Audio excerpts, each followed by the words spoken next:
পটুয়াখালীর কুয়াকাটা সংলগ্ন বঙ্গোপসাগরে জেলে জসিম মোল্লার জালে ৮০ কেজির ওজনের একটি শেলফিশ বা পাখি মাছ ধরা পড়েছে। স্থানীয়ভাবে এটা গোলপাতা মাছ নামেও পরিচিত।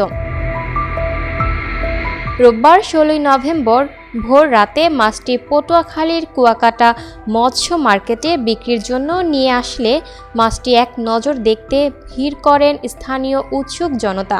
মৎস্য আড়তদার ও জেলেদের সঙ্গে কথা বলে জানা যায়, মাছটির পিঠে বিশাল আকারের পাখনা থাকায় এটাকে গোলপাতা বা পাখি মাছ বলা হয়। শেলফিশ মহাসাগরের দ্রুত গতির প্রাণী। মাছটি ঘন্টায় ১১০ থেকে ১৩০ কিলোমিটার গতিতে ছুটতে পারে। নৌকার পালের মতো এর পৃষ্ঠায় পাখনাটি দেখতে হয় বলে একে শেলফিশ বলা হয়। মাছটি শিকারের কাছে এসে রং পরিবর্তন করতে পারে।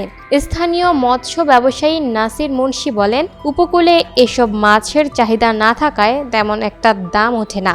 মুনাফা লাভের আশায় মেসার্স সানজিদা ফিশের ব্যবসায়ী রফিক পাটোয়ারি মাছটি ৩১২ টাকা কেজি দরে প্রায় ২৫,০০০ টাকায় কিনে নেন। মাছটি পাওয়া জেলে জসিম মোল্লা বলেন, জাল টানতে গিয়ে দেখি অন্যান্য মাছের সঙ্গে এই বিরল পাখি মাছটি উঠে এসেছে, কিন্তু চাহিদা কম থাকায় দামও একটু কম পেয়েছি। মাছটি কিনে নেওয়া মাছ ব্যবসায়ী রফিক বলেন, পাখি মাছগুলো সচরাচর তেমন একটা পাওয়া যায় না। এই মাছগুলো বিদেশেও রফতানি হয়, তবে দেশের নামি দামি রেস্টুরেন্টগুলোতে এই মাছের চাহিদা রয়েছে। মাছটিকে কেটে আমি ককসিট করে ঢাকাতে পাঠাবো। আশা করি ভালো একটা দামে বিক্রি করতে পারবো। এ বিষয়ে কলাপাড়া উপজেলার সিনিয়র মৎস্য কর্মকর্তা অপু সাহা বলেন, পাখি মাছ গভীর সমুদ্রে থাকে। এটি গভীর সমুদ্রের মাছ। এর বৈজ্ঞানিক নাম শেলফিশ। তবে এই অঞ্চলে এই মাছ পাখি হিসেবে পরিচিত।